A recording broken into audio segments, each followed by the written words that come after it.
Hello friends, welcome to খেল দুনিয়া।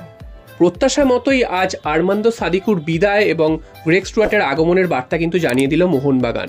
তোমরা জানো যে আর্মান্দো সাদিকু তাকে যে রাখা হবে না সেটা কিন্তু লাস্ট দুদিন আগেই জানা গিয়েছিল এবং সেই অনুযায়ী কিন্তু আর্মান্দো সাদিকুকে গুড বাই জানিয়ে দিল আজকের অফিসিয়ালি মোহনবাগানের তরফ থেকে।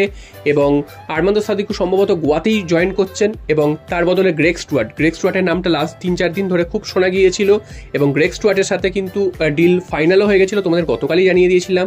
তো আজকে সকালে কিন্তু গ্রেগ স্টুয়ার্টের নামটাও অফিসিয়ালি জানিয়ে দেওয়া হলো। তো গ্রেগ স্টুয়ার্ট আসাতে মোহনবাগানের মাঝমাঠটা শক্তিশালী হলো বলাই যায়, কারণ গ্রেগ স্টুয়ার্টের মতন একজন বিদেশি যিনি কিনা আইএসএল এর আগে খেলে গেছেন এবং যার দক্ষতা আমরা সবাই দেখেছি এবং সেট পিসে তিনি কিন্তু সিদ্ধহস্ত। তো সেট পিস থেকে কিন্তু ভালো তিনি গোল করতে পারেন, এছাড়াও অ্যাসিস্টও তিনি কিন্তু খুব ভালো করেন এবং মোহনবাগানের যা ফ্রন্ট লাইনে রয়েছে যারা ফরওয়ার্ড লাইনে তাদের সাথে কিন্তু তাদের জুটিটা জমে যাবে। তো সেদিক থেকে দেখতে গেলে গ্রেগ স্টুয়ার্ট কিন্তু একটা ভালো সাইনিং। এবার দেখতে হবে তার কোনো চোটাঘাত আছে কি না এবং তিনি কতটা ফিটভাবে শুরু করতে পারেন খেলা, সেটাই কিন্তু দেখার।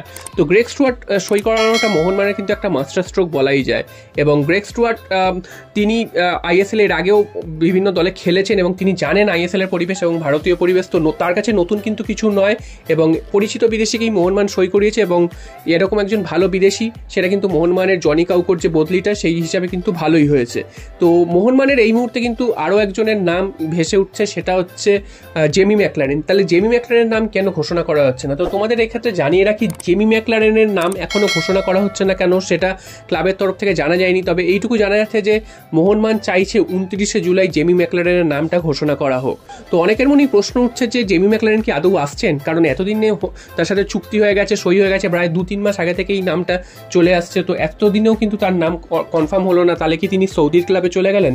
তো সেরকম কিন্তু কোনো আপডেট পাওয়া যাচ্ছে না যে তিনি মোহনবাগানে আসছেন না। এখনও অবধি যা খবর তিনি মোহনবাগানেই আসছেন এবং 29শে জুলাই মোহনবাগান যেদিন প্র্যাকটিসে নামবে সেদিনই কিন্তু রিভিল করা হবে জেমি ম্যাকলারেনের নাম, কারণ জেমি ম্যাকলারেন সব থেকে বড় বিদেশি মোহনবাগানের এই মুহূর্তে, তাই জন্য তার নামটা কিন্তু ওই 29শে জুলাই মোহনবাগান দিবসের দিনই রিভিল করা হবে।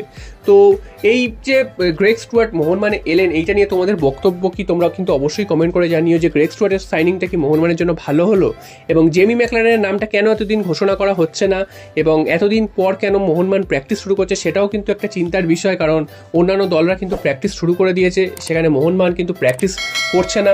তো এটা ডুরান্ড কাপে গিয়ে কিন্তু অসুবিধা হতে পারে। ডুরান্ড কাপে যদিও জুনিয়র দলই খেলবে প্রথম দিকটায়, তারপরে সিনিয়র দল হয়তো খেলবে।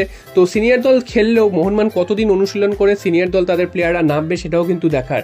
তো সব মিলিয়ে কিন্তু মোহনবাগান ভালো ভালো সাইনিং করালেও এই যে প্র্যাকটিস শুরু করতে দেরি করছে এটা কিন্তু একটা চিন্তার বিষয়। তো দেখা যাক শেষ পর্যন্ত মোহনবাগান এবছর সাফল্য পায় কি।